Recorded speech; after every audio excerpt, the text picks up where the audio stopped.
magandang araw po sa inyo lahat. Ako po si Banat Bay at ito, pag-usapan po natin itong mga may init na issue. Naku po, si BP Sara nakipagsanib puwersa na kay Amy at saka dito kay Camille Villar. Naku po, pag-usapan natin yan ha. Kasi alam nyo mga kababayan, sa tingin ko, dapat po tayong maging mapagmatsyag dahil delicate so itong mga nangyayari na ito. Pangalawa, pag-usapan din natin yung sabi nila, simula na daw ang dayaan sa eleksyon. Naku naman, naku, hindi maganda yan.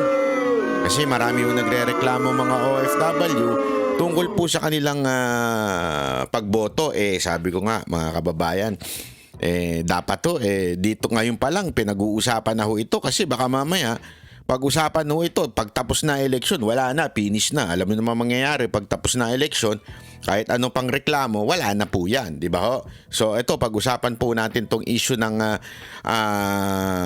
eleksyon ngayon pa lamang po, ng botohan, o di ba? O, ito, simulan na natin. Una sa lahat, itong usapin patungkol po dito sa litratong naglabasan, yung kay BP Sara Duterte, kasama ho si Senator Amy at saka si Camille Villar. Naku, ito tuloy, yan. Kumakalat ngayon ang mga litrato ni Vice President Sara Duterte na ini-endorso sina Camille Villar at Senator Amy Marcos. Pero ipinagkibit balikat lamang yan ng campaign manager ng Alyansa ng Bagong Pilipinas. Nasa frontline ng balitang yan si Mayan Los Baños.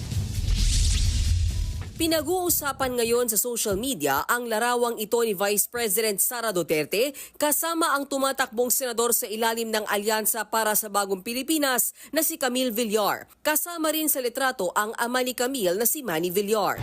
Pinost yan ni Attorney Harry Roque at may caption na "Politics is addition after all." Kumakalat din ang larawang ito na magkasama sina VP Sara at Senator Amy Marcos na kamakailan lang ay kumala sa alyansa. Kanina nga inilabas na ni Senator Amy ang endorsement video sa kanya ng bise. Higpit ang hindi kaalyansa. Marami ang nagsasalita. Pero matatanda ang sinabi noon ni VP Sara na wala siyang i-endorsong kandidato sa Bilang Pilipino 2025. Nadala na ako, na-scam na ako, nabudol na ako. Hindi ako mag-endorso ng kandidato. Naku. Ano masasabi nyo dito? Ako medyo...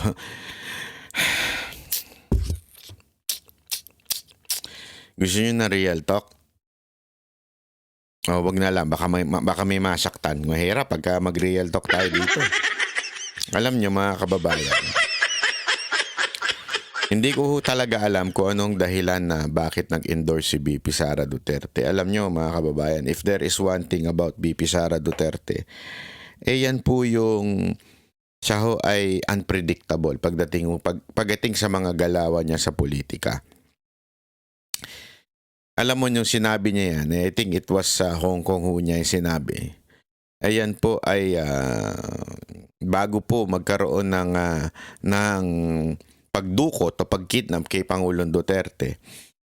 And I think, dahil dun sa ginawa ni Senator Amy, dun sa hearing, at ginawa niya ng magandang hearing. To be honest, it is good. The hearing was so good. It was helpful. Kasi importante po yun Dahil sabi ko nga sa inyo, yung labanan ngayon ay hindi lang labanan ng sigawan. Hindi lang po yan labanan na pang Pilipinas lang. Ang labanan po niyan ay international. So kung hindi ho pag-uusapan international ay mahirap po. Hindi nga, sabi nga nila, hindi kaya ginawa yung hearing ni Senator Amy para po sa konklusyon at ito po ay madala sa ICC para bilang ebidensya na there was an illegal arrest that happened, that it was not parang it didn't follow yung ating due process. Maaari. Actually, that's a good point. Okay?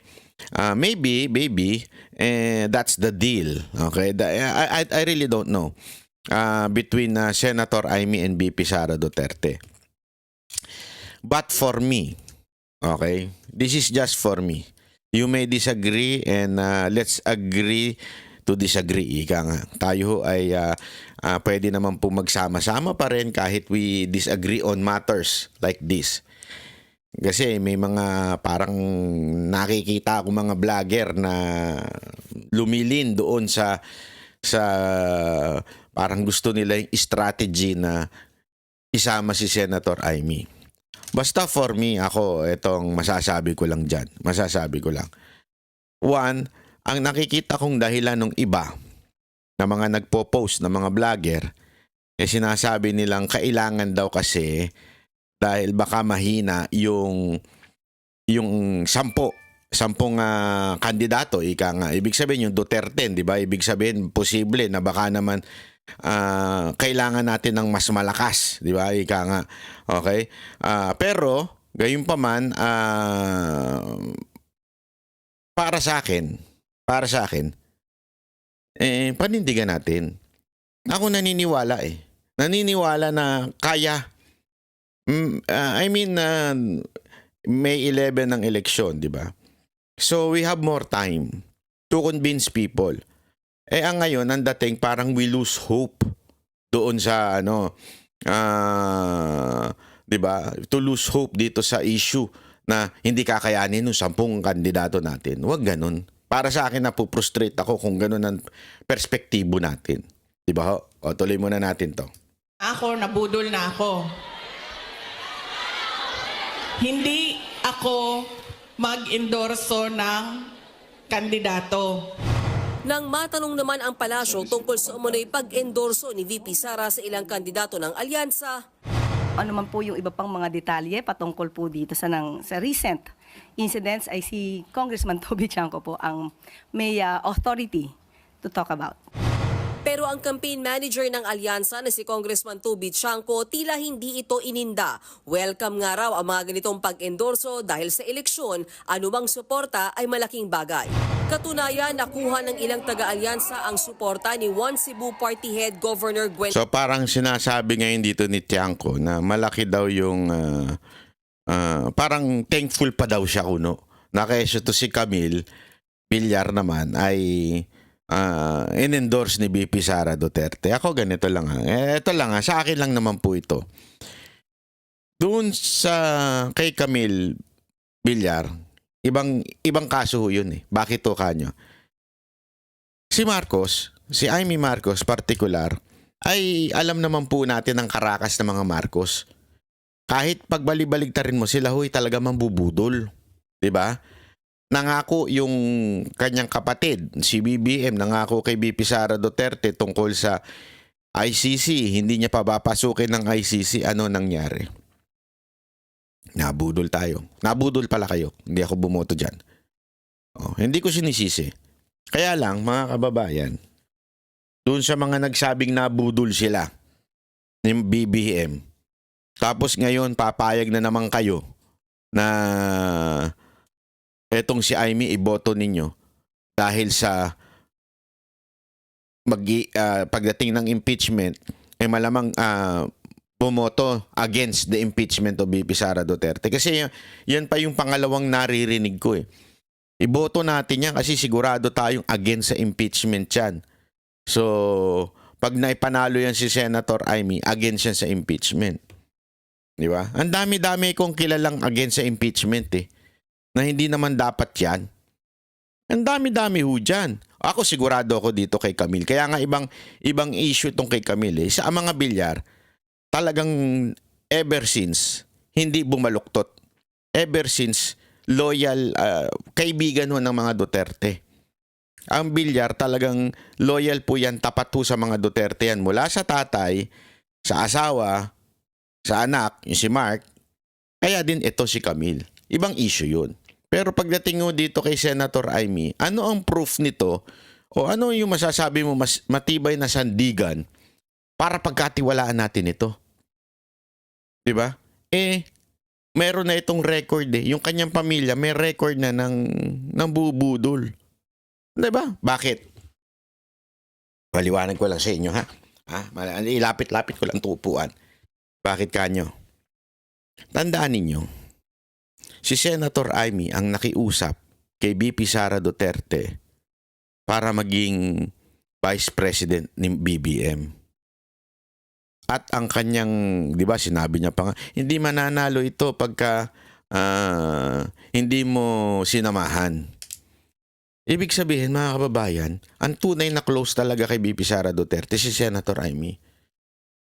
Siya ang dahilan kung bakit nakipag-team up si BP Sara Duterte kay BBM. Diba? Tas eto na naman siya. Kung ano man ang pinangako niya, sa tingin ko budol na naman ho ito. Nangako siya dati. Sana pinanagutan niya yun. Diba? Sana ho pinanagutan niya yung kanyang pangako na ano. Hindi kasi pwedeng sabihin, hindi, kapatid ko yun. Ano nang palusot yan? Diba? Hindi pwede yun. Ikaw ang party ka na nagsabi noon na nakipag-deal. Ngayon, you failed. Tapos, diba, itong kidnapping naganap kay Pangulong Duterte, pinuntirya niya ba yung kapatid niya? Hindi. Doon sa hearing, malinaw na merong higher up na nag-utos. Merong nag-utos. Hindi lang po si Rimulya, hindi lamang po si Marbil, meron talaga nag-utos sa taas. Pinuntirya ba ni Senator Amy yung kapatid niya? Sino ho? Sabi ko nga ho sa inyo si BBM talaga mastermind yan. Bakit? Sino ba nag-promote kay Torre ng 2 beses? Si BBM. Wala namang iba bakit? Sasabihin nila, hindi si BBM yan. Diba? Alinaw nun Garcia. Sa campaign rally nitong weekend sa Cebu, inendorso ni Garcia sina Manny Pacquiao, Tito Soto, Ping Lacson, Bong Revilla, Pia Cayetano, Camille Villar, Francis Tolentino, Benher Abanos at Abby Binay. Wala sina Senator Amy Marcos, Tito Lapid at Erwin Tulfo. Ayon kay Governor Garcia, nakabatay sa ideolohiya at prinsipyo ng kanilang partido ang pagsuporta nila sa kandidato. Ang pinili raw nila ay yung may malasakit sa Cebu, pero may patama siya sa mga nasa pamahalaan. Ambot lang karon hinoon sa kauluhan. Itong mga dagko dito, sige away-away. Pag-away lang mo dihag inyo. Ay, miga pila diri.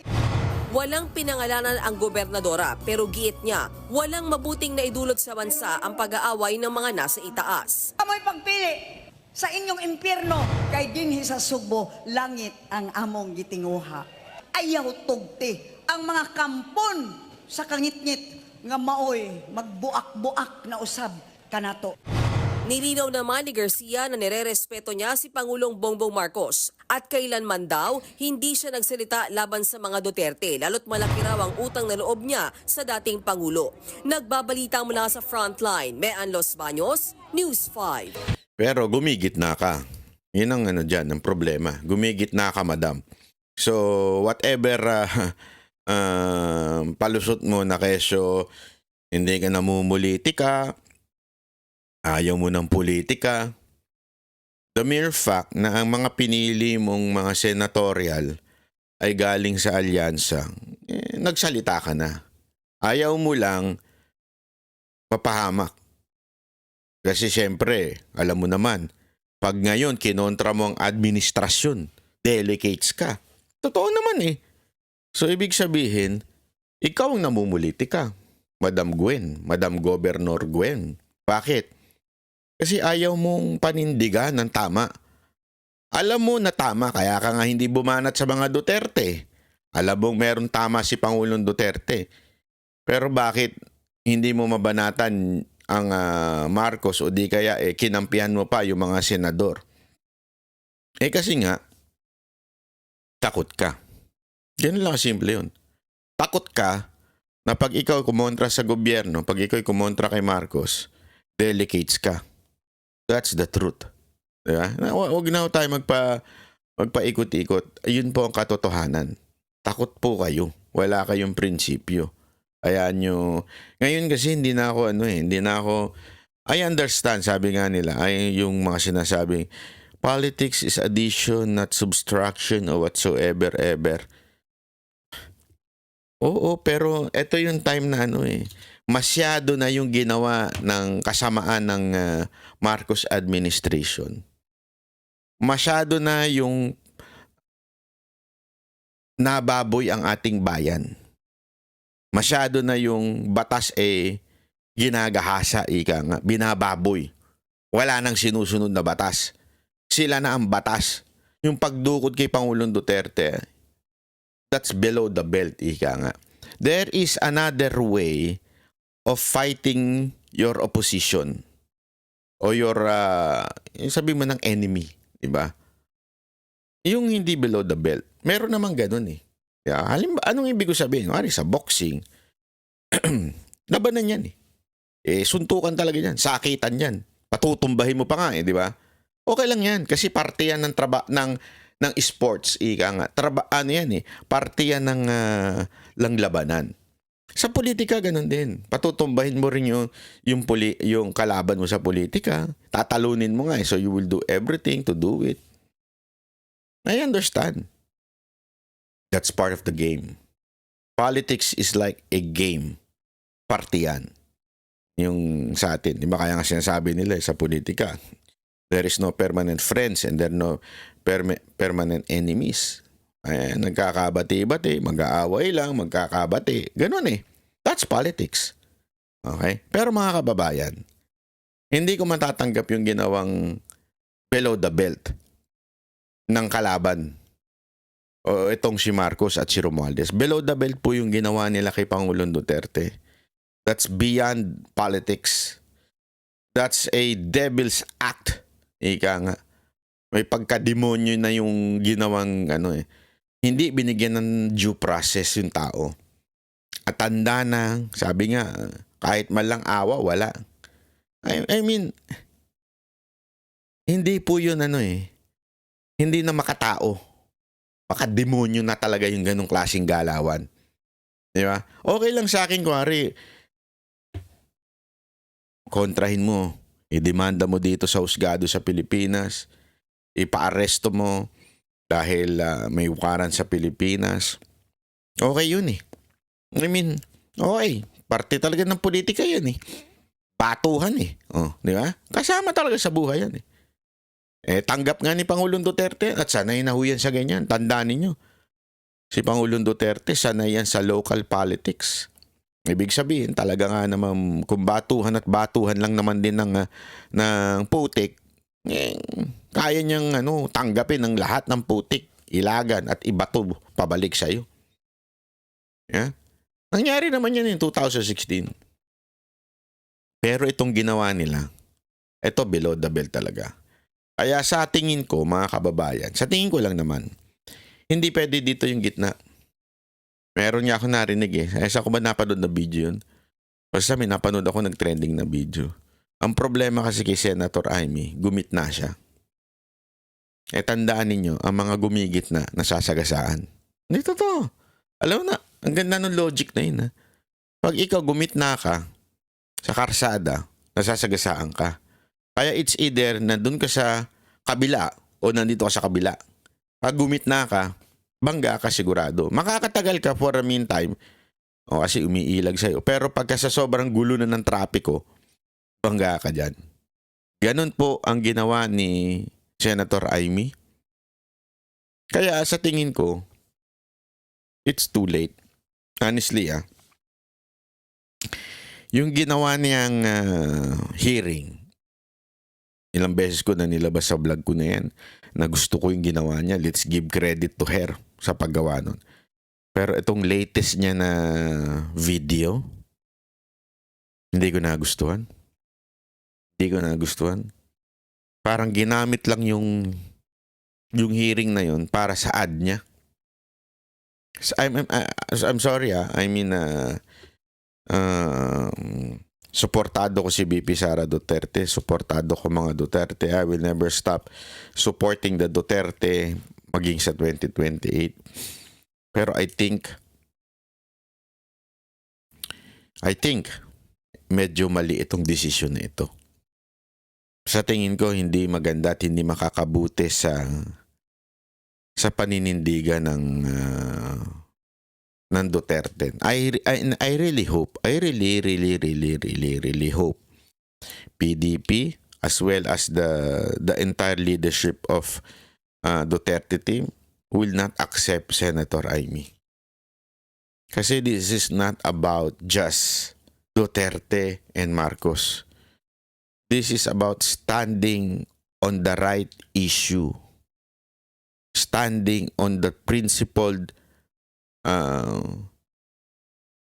policy Ibig sabihin nyo may prinsipyo na polisiya. Wala ho dyan si Amy. Sorry wala ho si Amy dun sa prinsipyo. Kasi kung talaga may prinsipyo siya, pinuntir niya na kapatid niya. Alam niya na nagiging inutil na yung kapatid niya. Bakit di niya madiretso? Bakit di niya sabihin? Because it's understandable. She is protecting her brother. Period. It will never change. So whatever issue na dumating sa buhay natin sa Pilipinas, particular na, hindi na magbabago yung kanyang pananaw dun. She will always protect her brother. Paulit-ulit yun. She will always protect her brother no matter what. So lagi niyang ilulusot yung kapatid niya sa mga katarantaduhang ginagawa nito. So, in other words, hindi ho prinsipyo yun. Diba? Sabi nga, blood is thicker than water. Ganun talaga. Wala na. So, bakit tayo umaasa? I mean, kung... Hindi ko sinasabing pero kung that what it takes to show the prinsipyo na pinaninindigan natin, then let it be. Basta tayo, maninindigan tayo sa Duterte because of the principle. More than anything else, whether we win or lose, prinsipyo ang ating paninindigan dito. Hindi lang kasi winnable. I mean, ito ang pananaw ko Dahil sa pagsali nun, masihina pa Kasi para tuloy naging trapo dating. Sorry real talk, pero sa akin, ganun ang dating Para tuloy tayo naging trapo kung tatanggapin natin yan. Yun lang. Para sa akin po yun. Maaring mali ako. Maaring iba rin ang opinion nyo. Nasa sa inyo yun. Kanya-kanya ho tayong opinion. Kahit kami yung mga vlogger, di ho kami nag-uusap kung ano ba prinsipyo ninyo. Kailangan ba tayong pare-pareho ng prinsipyo? Kahit nga po ako sa Banateros Pag ako nag-message sa kanila, although kadalasan dahil nga sa mga nakukuha naming info, ako sinasabi ko nga sa kanila, basta ako out ako kay Amy. Minesis ko na kagad sila kanina ba yun o kahapon. Sabi ko sa kanila, no ako kay Amy, yes ako kay Camille Villar. Kasi talaga naman si Camille Villar, talaga namang ang Villar, una, si Camille Villar hindi pumirma ng impeachment. Pangalawa, si Camille Villar at ang kanyang family ay talagang loyal sa mga Duterte. Hindi na walang question doon. Hindi never nilang binetray ang mga Duterte hanggang kaduluduluhan. So, wala akong makikitang questionable pagdating sa kanila. Maybe the only thing that ang mag-aaring questionable sa kanila is yung tinatawag na dynasty. Sa akin, dynasty, sa tingin ko naman hindi masama per se. Diba? Ang dynasty per se hindi masama kasi maaari namang may mga talagang pamilya na maayos. Bakit hindi boto lahat? Kahit tumatakbo pa silang lahat. Diba? Pero meron din naman pamilya hindi maayos. It's more than Sa akin lang hindi po yun. Hindi ho yun basihan. Okay? Hindi ho yun basihan para hindi ko suportahan si Camille Villar. Para ho sa akin sinusuportahan ko ho yun. Kaya yun lang naman po sa akin. Pero ito, may papakita ako sa inyo may papakita ako sa inyo. Ito ko. Kasi patungkol din ho ito sa isa sa mga alyansa. Ito. Wait lang. Papakita ko sa inyo. Ito. Ito. Ayoko pong bumababa. Nadidepress ako pag naiisip ko kayo. Kaya ayoko bumaba dito. Dahil malamang mag-iyakan lang tayo pare-parehas. Kaya ngayon may lakas ng loob po akong humarap sa inyo dahil ang magiging kasama, kasangga, kaibigan po natin na kailangan po natin na may counterpart ako sa Kongreso Ayan. ay ang isang Pami Zamora. Yan. Kilala niyo yan. Yan. Yang Pami Zamora na yan. Oh, alam niyo yan, di ba? Madaldal din yan. Bumanat din sa mga Duterte yan. Di ba? Isa yan sa mga bata ni Tamba. Tingnan ninyo, ha? Tingnan ninyo. Panoorin lang ninyo. At syempre, in-endorse siya. Walang iba ng senador ng alyansa na si Abby Binay. Isa pa to. Wala rin tong... alam mo, sabi niya dito sa speech niya, para lang daw tatakbo siya sa Senado para daw mas malakas daw pagdating sa issue tungkol sa Makati Taguig na labanan. Anong klaseng dahilan niya para tumakbo kang senador? Para lang sa issue ng Taguig at Makati? Kaya ka tumakbong senador para sabi pa nga niya dyan, para hindi lang sila. Ibig sabihin yung mga Cayetano, di ba? Hindi naman. Si Alan Peter Cayetano, hindi naman tumakbo sa Senado para sa Taguig lang. Kasi may mayor, yung asawa niya ang mayor doon. So, yun ang para sa kanya. Ito ang para sa akin, Senado. Di ba? Hindi dahil tumakbo ko para proteksyonan ko ang kapakanan ng Makati o ng Taguig kay Cayetano, di ba? Ito si Abby Binay, tumakbo diyan para gusto lang niyang proteksyonan yung kanyang Makati, anak ng weteng. Yan ang tinatawag na basta lang makatakbo talaga. Tapos ito, tingnan ninyo kung gaano nila sa tingin ko ay nilalapastangan yung eleksyon natin. Okay ba? Okay? Ha? Si Pami Zamora po ay aking kinakapatid. Proud pa siya. Ha? Sabi ko, Pami, Abi. Oh, di nyo naisip yun, ha? Oh. Para pag dumadaan yung iba dito, sasabihin nyo, Pami, Abi. Para mas lalo nababad trip. Maano naman lang ako kasi sa dami ng luha naiyak ko, sa sobrang dami ng sama ng loob na inabigay nila sa ating lahat, maasar man lang sila kahit slight. Kita niyo yung mga purpose niya pagtakbo para maasar lang sila ng slight. Ang sinasabi niya dito yun kasi nagsasalita siya dito sa mga embo-embo ng Taguig na ngayon eh. So nangampanya siya diyan para talaga, alam mo yun, hindi para pagsilbihan ng tao. Kundi asarin ng mga Cayetano para masabing meron pang nasa kapangyarihan na iba. Grabing ugali nito ni Abby Binay ewan ko, aling clear eh. Totoo. Hindi, totoo, di ba? Yung palengkehan ng ugali. Konti lang, di ba? So mamaya po, Gulo-gulo ng pamilya nito eh. Yung asawa niya tumatakbong mayor. Tapos yung kapatid niya tumatakbo ring mayor. Tapos dati nag-away sila nung kapatid niya. Ang gulo ng mga pamilya ng mga Binay, sa totoo lang ha. Walang biro. magsasalita po si Kong Pami. Papakitaan niya kayo ng mga limpak-limpak ng pera dahil marami siyang pondo. Nadulas. Papakitaan niya kayo ng pera dahil marami siyang pondo. Kasi nga, sumipsip siya kay Tamba at binanatan si BP Sara. Comelec, ano to? Tutunganga na lang tayo? Sinitan niyo yung cookie ni Mocha dahil akala ninyo bastos? O may mga nagrereklamo? Ano mas bastos? Yung cookie ni Mocha?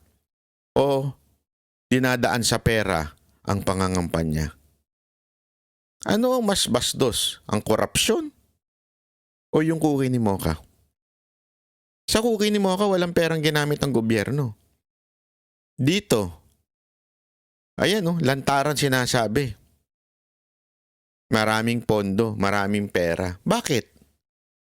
Ano to? Sasabihin niyo, palusot niyo? Hindi, kasi mayaman talaga yan. Hindi. Alam natin na bumanat ito sa mga Duterte, itong si Pami. Bakit hindi nyo imbestigahan? Hindi ko sinasabing korapto si Pami, ha? Hindi ko sinasabing korap si Abby Binay. Oh. Pero the mere fact, ayan, no, sinasabi na nila pera ang laban, parang perang panlalaban nila. Hindi pa po ba unethical ito? O immoral? Baka nga, illegal pa. Di ba? Iyak ko sa sobrang dami ng sama ng loob na inagbigay nila sa ating lahat. Maasar man lang sila kahit slight. Kahit slight lang. Konti lang, di ba? So mamaya po, magsasalita po si Kong Pami. Papakitaan niya kayo ng mga limpak-limpak ng pera dahil marami siyang pondo. Yari ka pa. Sana all talaga. Takbo na lang akong congressman para maraming pondo. Limpak-limpak ang pera. Ubus na pera ko dito.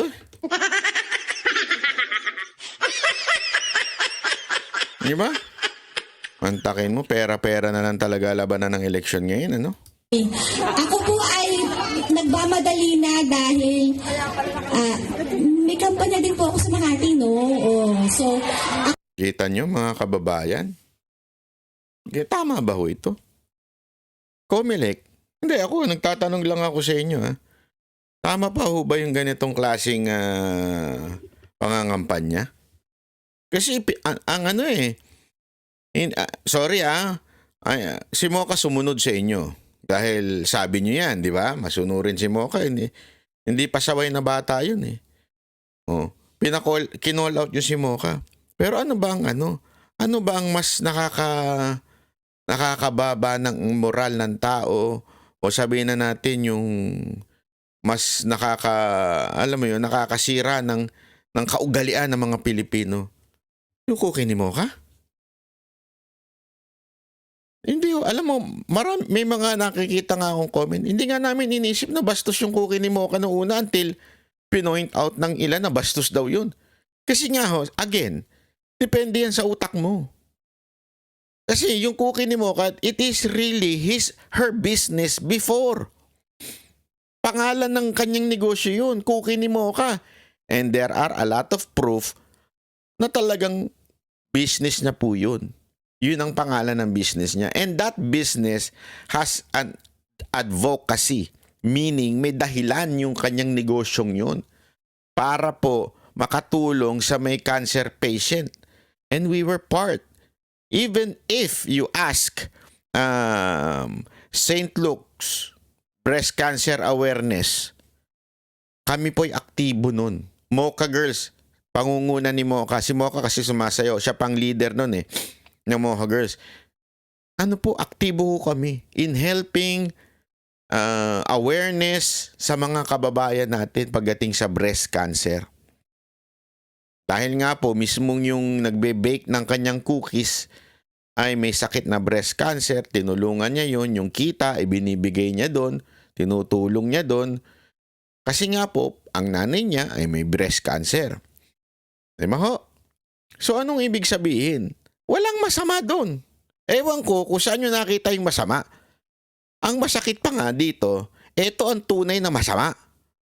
Pantakin mo, bilhin ng tao sa pamamagitan ng pagsabi na, antayin nyo si Pami, madaming pera yan, daming pondo yan, tas sabay tawa. Bakit hindi sinitan ng Comelec itong si Abby Binay? Kasi nasa alyansa. Di ba? Yung totoo, Comelec, bakit di nyo sineta to? Eto, lantaran, no? Sinasabi nyo, may pondo, tas tabay tawa, kasi, matik na yan. Naabutan siguro yan ni Tamba. Hindi nyo kayang sitahin kasi bata ni Tamba yan? At si Abby Binay, parte ng alyansa? O hindi kayo patas? Hindi kayo dapat ganyan. Paging patas tayo, Comelec. Hindi ganyan. Kaya tuloy naki-question kayo eh. Walang tiwala sa inyong taong bayan. Ang problema. Yan talaga ang pinaka-problema ngayon. Ito nangyayari ngayon. Yung online voting. Ang baba ng turnout. Tapos, yung turnout pa ganyan. Nakita nyo? Siguro, ewan ko I really hope hindi. Kasi ako, I'm part of helping some OFW na magkaroon ng awareness pagdating sa botohan. Sa matter of fact, lagi ko nga sinasabi yan, nonsense ang rally at sigaw natin kung hindi naman kayo boboto. Pero ngayon, paano magtitiwala ang mga OFW? Kung yung mismong parang ano yun yung parang proof na binoto nila, ibang pangalan. Tapos ang palusot ninyo dahil kesyo para hindi maibenta yung boto. Oh, sige nga. Para hindi mabenta yung boto, kasi pagka lumabas daw yung mga binoto mo, baka picturean, tapos isend doon sa, o i-screenshot, isend doon sa nagbibigay ng pera. Oo nga, maaring na-achieve nyo yun. Pero, still, yung mga botante, hindi naman confident na talagang naboto nila ay at pumasok sa system ninyo yung kanilang binoto. Ano na nga po sila meron na nga silang duda dahil sa mga desisyon ninyo na ang pinupunan nyo lang yung mga hindi nasa administrasyon. Tapos yung mga desisyon ninyo na online, na palpak, hindi makaboto yung iba. Pag nakaboto naman, iba yung pangalan. Panoorin natin ito para malaman natin kung talagang ang dayaan ay nagsimula na ba o hindi. Nagrereklamo ang ilang Pinoy sa ibang bansa matapos bumoto online. Hindi raw tugma ang mga binoto nila sa lumabas sa kanilang QR code. May paliwanag naman dyan ang COMELEC. Nasa frontline ang balitang yan si Kari Cator. Kumakalat ang mga post ng ilang Pinoy sa ibang bansa sa pagsisimula ng internet voting para sa Bilang Pilipino 2025. Ayon sa isa na nasa Singapore, hindi tugma ang mga pangalan ng mga binoto niya sa lumabas sa kanyang encrypted QR code. Ang nakita niya rito, mga kandidatong hindi naman daw niya pinili. Tanong tuloy niya, paano nila malalaman kung tama ba ang mga binilang na boto nila? May paliwanag dyan ang COMELEC. Pag pinindot po kasi nila yung QR code, ang lalabas po doon, hindi na yung pangalan ng mga kandidato na kanila pong binoto. Lalabas po dyan ay machine-readable codes ng lahat ng kandidato. Bakit? Hindi po talaga namin bibigay yung mismong pangalan pagkatapos ma-cast kasi pwedeng gamitin sa vote buying. Alam mo, sana in-explain nyo yan noong una. Hindi kasi klaro At saka sana walang pangalan. Ang daming question Una-una, kaduda-duda na nga yung online. Ibig sabihin, dun pa lang sa pag-online, marami na sa ating mga kababayang OFW, medyo nagdududa na. Kasi alam naman natin, ang dali ma-hack sa Pilipinas. Yun yung mga departamento sa Pilipinas government department. Nahahak yan pa kaya. So yan, eto hindi ko sinasabing totoo. Okay? Pero yung duda na andun na. Yung duda ng tao na andun na. Tapos, sana man lang pinaliwanag yun nung una bago nagsimula ang botohan, hindi nyo din pinaliwanag. Tapos ngayon, merong ibang pangalang lalabas. Di sana code na lang. Kasi yung palusot na, sorry pasensya ka na, COMELEC chairman, yung palusot na iba yung pangalan, bakit? Bakit yun yung pangalan lumalabas? Hindi ba pwedeng wala na lang lumabas sa pangalan kung ang purpose pala ay itago yung mga binoto? Bakit yun na lumalabas? There is something wrong. Yun lang sa akin yun Kasi the purpose para hindi nga mabenta daw yung boto mo, hindi ma-screenshot. Tapos ibebenta mo ngayon doon sa, di ba? Ganon. But still, di sana wala na lang pangalan. Bakit may pangalan? Ang labo naman, sir. Nung palusot natin, medyo nagduda na nga ang tao. Mas talong kaduda-duda pa itong ginawa ninyo. Pangalan pagkatapos ma-cast kasi pwedeng gamitin sa vote buying. Ayon pa kay COMELEC Chairman George Garcia, random ang mga pangalan sa QR code. Hindi raw ibig sabihin na sila ang mga binoto sa balota. Pwede naman daw ma-check kung tama ang nabilang ng mga boto sa halos 80 posts ng COMELEC sa ibang bansa. Pero magagawa lang yan matapos ang botohan sa May 12. Ang resibo ay hanggang dyan lang sa loob ng presinto at ito ay idedeposito sa ating ballot box. Kahit sa araw ng eleksyon, yung mga resibo natin, meron po siyang QR code. Kahit subukan po ng mga botante na barilin nyo ng cellphone nila o i-capture, wala po silang makukuha din doon. Hindi po sila otorisado, hindi natin talaga yon papayagan kasi nga paglabas, mapapakita nila yung picture sa QR code at pagkatapos pwedeng gawing basihan ng vote buying. Hindi mo nga pinayagan maglabas ng resibo pinayagan mo na magpicture.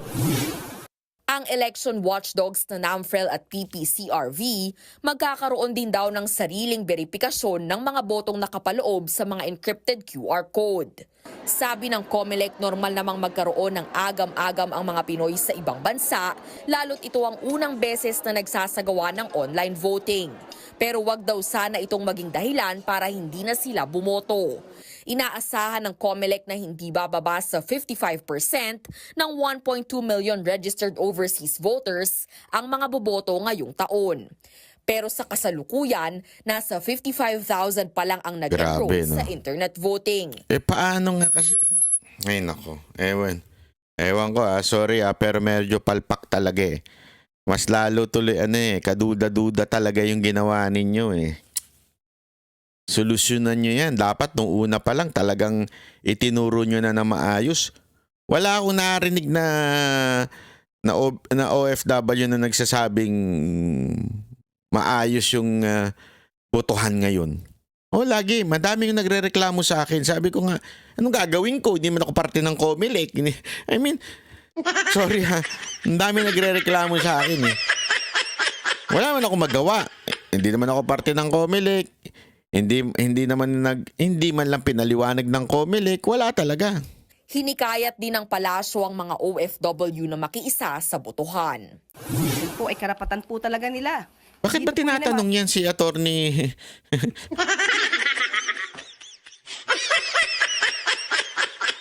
Yan ang pinakasablay na public official. Yan ang talagang sablay sobra. Sagad sa kasablayan to. Yung mga sagot niya, pantanga lang Sorry pero that's the truth. Papakita ang kanilang boses. Bumoto po kayo ng nararapat. Bumoto po mula sa puso.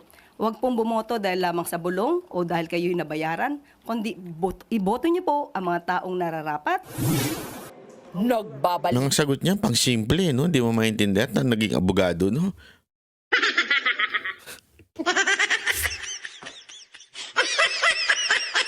That's the best of Marcos administration. Grabe. Alam mo, ay nako. Pero mga kababayan, bumoto pa rin kayo mga OFW. Kahit ganyan, boto pa rin kayo. Kahit na nakaka-frustrate tong ginawa ng COMELEC, bumoto pa rin kayo. Kasi sayang ang laway natin pag di kayo bumoto. Hindi naman siya ng natiwala na lang talaga sa Diyos kung yung boto nyo kasi malalaman naman niya mga kababayan May voters turnout yan yung mga OFW kung sino binoto ninyo. Ang problema kasi dito, yung sinasabi nilang malalaman mo after the election na, doon pa magkakaalaman. Pero kasi ang sinasabi ko nga paulit-ulit, yung bagang duda. Sana natanggal nung una kung naipaliwanag nung una. Pangalawa, kung sana walang pangalan, di sana walang duda. I mean, if you want code, why not code ang inilagay? Bakit pangalan ng kandidato? Don't tell me hindi pwedeng gawa ng paraan yun. Diba? Pwedeng gawa ng paraan yun. Pero bakit yun? Bakit yun ang nailagay? Mali Mali talaga So lalo tuloy kasi yun na dapat sana naunawaan ng COMELEC na yun dapat ang tanggalin. Kasi nagduda na nga dun sa online. Marami nang nagrereklamo sa online. Bakit hindi kayo nakikinig? Tapos meron pang ganito.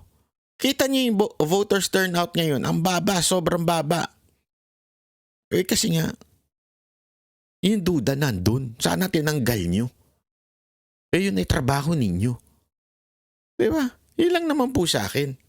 Hindi naman ako OFW, sa Pilipinas pa rin ako boboto, pero yung duda kasi, yung duda ho sa mga kababayan natin, yun ang dapat mawala.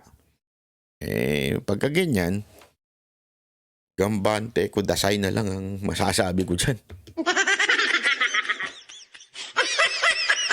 Huh? Wala talaga eh. Oh, anyway, maraming salamat. Sana lang i-share nyo itong video na ito para patuloy po tayo may pamahagi ang mga katotohanan. Alam nyo, sa panahon ngayon, social media na lang talaga ang kakampi ninyo. Eh, marami pa nga sa social media. Ang bilis maganon eh. Hindi, ako, ayoko manira ng kapwa kasi mahal ko lahat ng mga vloggers. Pero may mga vlogger talaga na madali masway.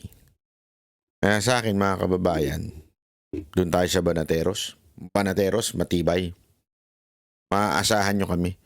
Hindi, alam mo kasi kaming Banateros, lahat po kami, wala po sa amin napabudol. Hindi ko kami nagyayabang Pero hindi po kasi kami yung tipo ng we follow the wave. We go against the wave. Lalo na pag sa tingin namin, ito ang tama. Wala kaming pakialam. Hindi kami gumawa ng vlog because uhaw kami sa popularity. O ginawa namin tong vlog na ito because gusto namin ma-recognize ng mga tao. Hindi. We did this vlog because ito yung laman ng aming mga puso. Kaya maaasahan nyo kami na talagang totoo ang kakampi namin kayo. Hindi kami itong nangyayari na to, nagkakasubukan ngayon eh. Basta kami kakampi kami. Sa tingin namin ay tama. Kayo na lang ang magsabi kung ano sa tingin ninyo ang tama at mali. Kanya-kanya ho tayo. Pero gayon pa man, nakikita ko naman ang pulso kasi nagpa-poll ako eh. 80% nagsasabing hindi nila iboboto si Senator Amy. 20% lang magsasabing boboto nila. Nakakatuwa dahil hindi na kayo nagpapabudol. Diba? Nakakatuwa po yun. Congratulations natin ang bawat isa. Palakpakan. Sana po ay patuloy na wag po kayo magpapabudol dahil I understand yung mga dahilan ng iba dyan pero it's just so frustrating. Laban tayo. Duterte, ipaglaban natin. Double time tayo. Double time natin ang mga Duterte. Hindi lang ho natin ito i-voice out. Ikampanya natin sa mga kaibigan.